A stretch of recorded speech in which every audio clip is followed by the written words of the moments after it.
Authorization for paperless communication from Crystal Lake Golf Villa 2 Incorporated. By submitting this form, you are agreeing to receive communications by way of email from Crystal Lake Golf Villa 2 Incorporated, your homeowners association. This method will reduce costs to our community for mailing, postage, etc. This form is available in English, Spanish, Creole, and Portuguese. Here's how to get the form to us after you have filled it out.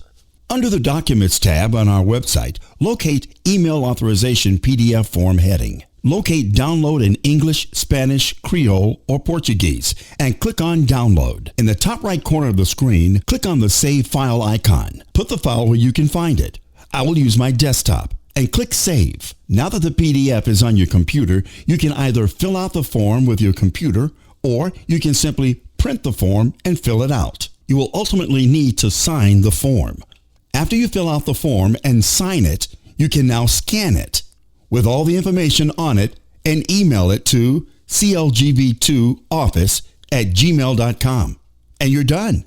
Crystal Lake Golf Villa 2 Incorporated will not sell your information, and we will not share your information with anyone other than our association board members.